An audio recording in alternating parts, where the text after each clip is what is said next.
So hello everyone, welcome back to my channel. Hope आप अच्छे होंगे एंड पढ़ाई कर रहे होंगे। तो ये है हमारा चैप्टर 2 में पढ़ना है।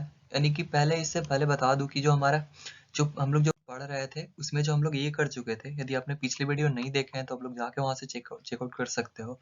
हमने ये वाला वीडियो जो है हम लोग जो कंप्लीट कर लिए हैं हम लोग चैप्टर 1। चैप्टर 2 एंड 3 के जो उसका जो पीडीएफ है उसको खुद से पढ़ना है आपको। यानी कि इसमें बताया गया है कि जो जो उसको वहाँ का जो भौगोलिक संरचना है विभिन्नता के बारे में, तो वो आपको चैप्टर थोड़ा बोरिंग सा लग जाएगा, तो उसको वीडियो बनाने का कोई फायदा नहीं है। यदि आप लोग बोलेगे तो मैं बना दूंगा, बट इससे अच्छा हो कि आप खुद से पढ़ लो। तो इसका पीडीएफ आपको हमारे टेलीग्राम जो चैनल है उस पर मिल जाएगा इन दोनों चैप्टर्स का। एंड इस वीडियो में हम लोग पढ़ेंगे इंडस वैली सिविलाइजेशन के बारे में। तो इसमें भौगोलिक संरचना पढ़ना है एंड जो सांस्कृतिक एकता है उसके बारे में पढ़ना है। एंड इसमें प्रारंभिक पशुचारण मतलब कैसे रह रहे थे वो लोग एंड क्या करते थे, लाइक सबसे बाद में जो है मनुष्य वो करने लगे थे खेती वगैरह, तो उनकी कृषक समुदाय के बारे में पढ़ना है। तो इस वीडियो में यदि आप लोग चाहते हो कि इन दोनों पे भी वीडियो में बनाऊंगी तो पक्का थोड़ा बोरिंग सा हो जाएगा। मे बी आपको इंटरेस्ट भी खत्म हो जाए इस हिस्ट्री से। तो आप बोलोगे तो मैं बना दूंगा। वैसे हम लोग इस वीडियो में हम लोग पहले इंडस वैली सिविलाइजेशन देख लेते हैं। तो ये बुक मैं फॉलो कर रहा हूँ।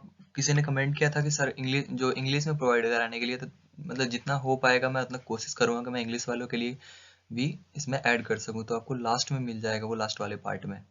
तो चलिए आज का टॉपिक स्टार्ट करते हैं। तो आज पढ़ना है हम लोग को इंडस वैली सिविलाइजेशन यानी सिंधु घाटी सभ्यता।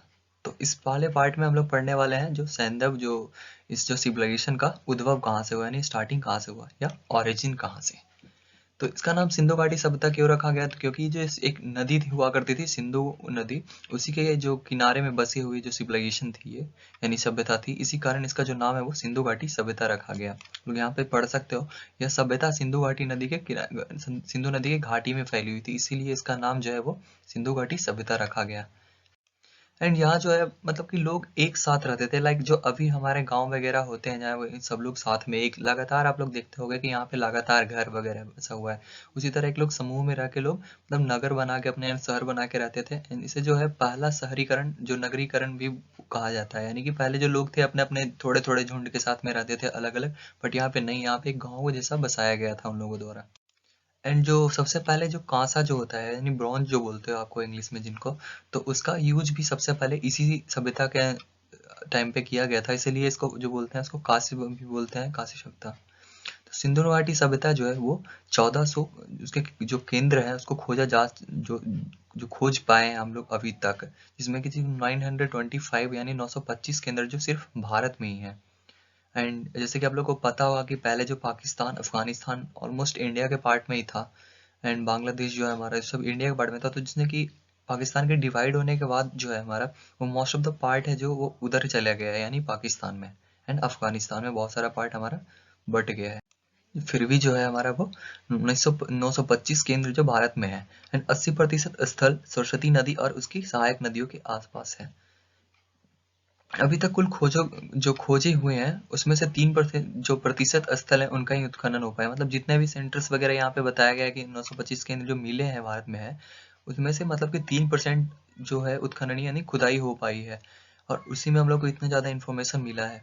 नए शोध में जो सिंधु घाटी सभ्यता के में से भगवान शिव और नाग के प्रमाण मिले हैं, उस आधार पर कहा गया है कि यह जो है सभ्यता निषाद जल भी जाति भील से संबंधित है, यानी भील जाति के जो लोग हैं उनसे संबंधित थी, यानी इस वाले एरिया में। तो किन किन की मिली थी मूर्तियां, तो भगवान शिव और नाग के प्रमाण मिले थे। सो आगे देखते हैं हम लोग। तो बात करें सिंधु घाटी सभ्यता की, तो इसको जो है कि 3 फेज में बांटा गया यानी 3 काल में बांटा गया है। तो फर्स्ट में जो हमारा वो आ जाएगा हमारा जो पूर्व हड़प्पा काल है यानी अर्लियर फेज है जो, एंड जो कब से कब तक चला था, तो 3300 से 2500 ईसा पूर्व तक चला था। एंड जो फिर सेकंड में हमारा वो है हमारा परिपक्व काल यानी मैच्योर फेज, इसको शायद बोल सकते हैं इंग्लिश में हम लोग, यानी मिडिल फेज। तो ये चला था 2600 से लेकर 1900 ईसा पूर्व तक। एंड फिर जो थर्ड है हमारा वो है उत्तरार्ध हड़प्पा काल। तो ये चला था 1900 से 1300 ईसा पूर्व तक। एंड जो विश्व की जो प्राचीन नदी सभ्यता है, यानी कि लोग पहले सबसे ज्यादा कब कहाँ बसते थे जहाँ की उनको बहुत सारी जो फैसिलिटीज फैसिलिटीज यानी कि जहाँ की पानी पानी मतलब जिंदगी के लिए बहुत ज्यादा जरूरी है, तो जहाँ पे पानी व किनारे जो एरियाज होती थी उसी के मतलब कि आसपास जो सभ्यताएं बसती थी ताकि उनको पानी वानी की दिक्कतें ना हो। तो उन सभी सभ्यता जो कि नदी के किनारे बसते हैं उनमें से जो सबसे एक प्रमुख सभ्यता जो हमारा वो है सिंधु घाटी सभ्यता। एंड जो ये जो है मुख्य रूप से जो दक्षिणी एशिया जो के क्षेत्र है, यानी उत्तम पश्चिमी क्षेत्र जो है दक्षिण एशिया के, उसमें जो मिनिमम जो ज़्यादातर जो फैले हुए थे, जो कि आज है उत्तर पूर्व अफगानिस्तान। एंड जो 3 शुरुआती कालक्रमों में से एक था, और इन 3 में से जो सबसे व्यापक है वो कौन सा है, तो हड़प्पा है। एंड जो इसके जो समान एक पत्रिका है नेचर नाम से, तो उसके शोध है, यानी कि उसके जो खोज विभाग है उनके अनुसार से जो ये एक शोध किया गया, उसके अनुसार से यह बताया गया है कि जो यह जो सभ्यता है, यानी हमारे जो सिंधु घाटी सभ्यता है, वो लगभग 8000 वर्ष पुराना था। 1000 वर्ष पुराना है, यानी आज से 8000 वर्ष पहले इतने ज्यादा लोग विकसित हो गए थे कि वो लोग अपना नगर बना करके रहने लगे थे एक साथ जुट करके। और इसी सभ्यता को हम लोग हड़प्पा सभ्यता के नाम से भी जानते हैं। तो सिंधु घाटी सभ्यता का जो विकास हुआ था वो हुआ था सिंधु और जो घग्गर या हकड़े नदी बोलते हैं, जो कि पहले हम लोग इसको जो सरस्वती नदी के नाम से जानते थे, बट अभी हम लोग को यही याद रखना है, आप सरस्वती नदी भी याद रख सकते हो। तो इस नदी के किनारे हुआ था। उसके बाद है कि जो हड़प्पा है, जो मोहनजोदड़ो है, कालीबंगा, लोथल, धोलावीरा एंड राखीगढ़ी, जो इसके जो प्रमुख केंद्र थे, तो आपको इसको अच्छे से याद रखना है। आप कुछ याद रख पाओ ना याद रख पाओ, आपको इन सेंटर्स के नाम याद रखने हैं। वैसे इस वीडियो में आप लोग नहीं भी रख पाते, तो नेक्स्ट वीडियो में हम लोग को इसी के बारे में पढ़ना है थोड़ा डिटेल में, तो उसमें आप लोग ध्यान दे दोगे। तो ये जो थे इसके जो इम्पोर्टेंट सेंटर्स थे। एंड 2000 जो दिसंबर 2014 में जो बिरडाना नाम का एक जगह है, उसे बिरडाना को जो सिंधु घाटी सभ्यता का अब तक का सबसे जो खोजा गया है, उसे सबसे प्राचीनतम जो प्राचीन नगर माना जाता है। तो अभी क्वेश्चन आ सकता है आपको ऑब्जेक्टिव में कि सबसे सबसे प्राचीन नगर कौन सा है, तो सिंधु घाटी सभ्यता का तो कौन सा बोलोगे आप, बिरडाना।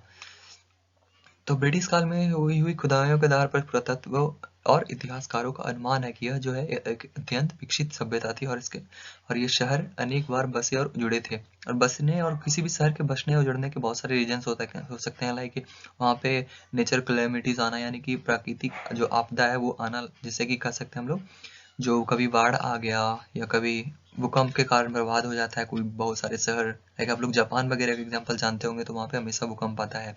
तो ऐसे में बहुत सारे सिटीज जो हैं वो बर्बाद हो जाते हैं, बहुत सारे अपने नॉर्मल रूप से रह जाते हैं। तो इसी कारण में भी बहुत सारे रीजंस हो सकते हैं, जिसका कि कोई जो पक्का है वो नहीं बताया गया है। तो बस इतना बताया कि जो ये जो शहर थे बार बार मतलब कि बहुत बार बसे थे और बहुत बार उजड़े भी थे।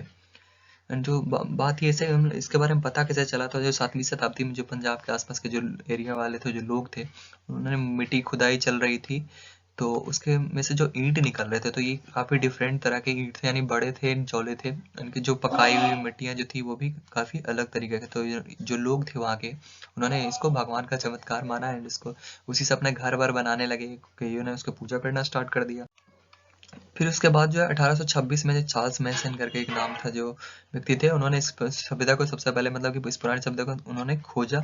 जो कनिंघम जो है, उन्होंने जो 1856 में इस सभ्यता के बारे में सर्वेक्षण किया। उसके बाद जो 1856 में एक कराची से लेकर के लाहौर तक में ट्रेन चलाई जा रही थी, उसके लिए खुदाई चल रही थी, यानी पटरी बिछाने के लिए। तो इसके बारे में और भी पता चला इन लोगों को, जो कौन थे खुदाई के समय में, तो बर्टन बंधु थे। उनको जो हड़प्पा के बारे में और पता चला, बिकॉज उनको खुदाई के टाइम पे और भी ज़्यादा वहाँ से निकले ईंट वगैरह या कोई भी और भी साक्ष्य जो थे वो निकले। और इसी क्रम में जो 1861 में जो अलेक्जेंडर कनिंघम ने उनके निर्देशन में एक भारतीय पुरातत्व विभाग की स्थापना की गई। ये अभी भी है हमारे सरकार के पास। भारतीय पुरातत्व विभाग की स्थापना की गई कब, 1861 में। एंड उसके बाद जो है 1902 में जो लॉर्ड कर्जन है, उनके द्वारा जो जॉन मार्शल है, उनको भारतीय पुरातात्विक विभाग का महानिदेशक बनाया गया। तो ये जो है काफ़ी, जॉन मार्शल वो काफ़ी इंपॉर्टेंट व्यक्ति है, तो इनका नाम आपको अच्छे से याद रखना है। एंड जो महानिदेशक बनाने जाने के बाद जो इस फ्लीट में इस पुरानी सभ्यता के बारे में लिखा गया है। तो फिर 1921 में जो दयाराम साहनी है ना, जो उसने उनका खनन करवाया, यानी कि उसकी खुदाई करवाई। एंड दयाराम जो साहनी है, उसको कहा जाता है राखालदास बनर्जी, जो सॉरी जो उसका खनन करवाया। एंड इस प्रकार की सभ्यता का नाम जो है हड़प्पा सभ्यता नाम रखा गया। एंड इसका जो श्रेय दिया जाता है, तो खोजकर्ता जो माना जाता है उसको उनको बोला जाता है RD बनर्जी आप इनको बोलोगे, या तो आपको फुल नेम इसका बोला जाता है राखालदास बनर्जी। एंड इसी जो मोहनजोदड़ो का जो खोजकर्ता है वो माना गया है राखालदास बनर्जी को। तो आप लोग इसको याद कर सकते हो, एक आपको वन लाइनर में हेल्प करेगा। फिर बात करें सिंधु घाटी सभ्यता जो है, उसका जो क्षेत्र जो है वो अत्यंत था, व्यापक था।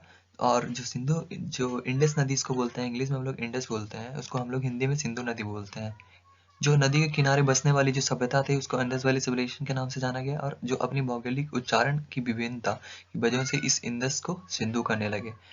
बात करें जो इस भौगोलिक उच्चारण की विभिन्नता की बात करें तो हम लोग यहाँ बहुत सारे जो बाहरी रूलर्स वगैरह थे वो आए थे, लाइक जो इस्लाम के बहुत सारे रूलर्स आए थे एंड अंग्रेज थे उस टाइम पे, हम लोग को हिंदी बोलने वाले एंड अलग अलग जगह पे अलग अलग भाषाओं में बोला जाता था। तो उसके कारण जो है वो किसी ने इंडस बोला तो हम लोगों ने हिंदी टाइप में इसको सिंधु बोला, एंड अलग अलग भाषाओं को मिलाकर एक नाम दिया गया था, वो था सिंधु नदी।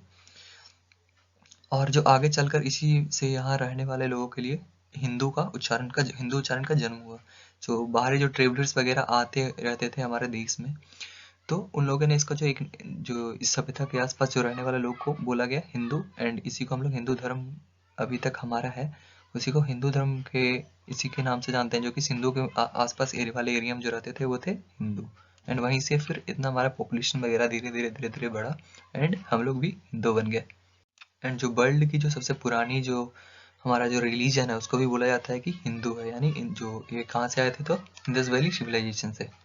एंड हड़प्पा और मोहनजोदड़ो की खुदाई से इस सभ्यता का प्रमाण मिला है।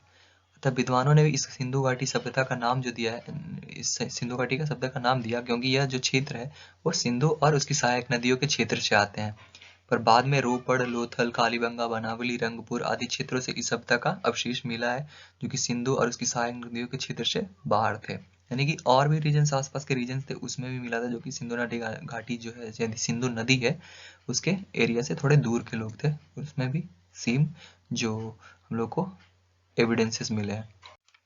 एंड इसी के कारण जो कई इतिहासकार हैं वो इस सभ्यता का प्रमुख केंद्र हड़प्पा होने के कारण इस सभ्यता को हड़प्पा सभ्यता नाम देते हैं। तो बहुत सारे लोग बोलते थे कि नहीं सिंधु घाटी की सभ्यता स्टार्ट हुई थी तो इसे सिंधु घाटी सभ्यता बोलते हैं। एंड बहुत सारे को जो केंद्र मिले हैं उसमें से जो हड़प्पन कल्चर है उसके मिले हैं, जो हड़प्पा जो है उसका प्रमुख केंद्र मानते हैं यानी कई इतिहासकार जो है वो, तो इसको हड़प्पा सभ्यता का भी नाम देना अत्यधिक जो है उचित समझा गया। सो जबकि हकीकत ये है कि इसमें नदी का जो नाम है जो इंडस है, इसको हम लोग सिंधु भी बोलते हैं लेकिन इसका नाम जो है वो है इंडस। सो ये था हिंदी वालों के लिए एक्सप्लेनेशन। एंड जो आप लोग यदि वन लाइनर्स क्वेश्चन यानी ऑब्जेक्टिव क्वेश्चन करना चाहते हो तो आपको पहले से यहाँ पे कराया गया है, तो आप लोग प्लेलिस्ट में जाकर चेक कर लेना या तो आपको लिंक मिल जाएगा डिस्क्रिप्शन में। एंड जो लोग इंग्लिश से हैं वो आप लोग ये पढ़ सकते हो, आप लोग खुद से पढ़ लोगे तो आप लोग वीडियो को पॉज करके पढ़ सकते हो और आप खुद से रीडिंग दे लेना। एंड फिर जो इंग्लिश में है वो लोग इनके लिए यहाँ तक है, आप लोग इतने देर तक पढ़ लोगे तो आपका काम चल जाएगा। जो ओरिजिन के बारे में पढ़ना है उसके लिए तो यदि आप लोग को बताया गया है कि जो चैप्टर 1 नहीं जिन लोगों ने पढ़ा है तो आप लोग पढ़ सकते हो। एंड चैप्टर 2, 3 है जिसका PDF मिलेगा आपको, आप लोग को खुद से पढ़ना है उसको। सो यदि वीडियो हेल्पफुल लगी है तो इस वीडियो को लाइक करना एंड चैनल को सब्सक्राइब करना मत भूलना, ताकि आपको और भी वीडियोस आगे मिल सके। So see you in the next video. Thanks for watching. Have a good day.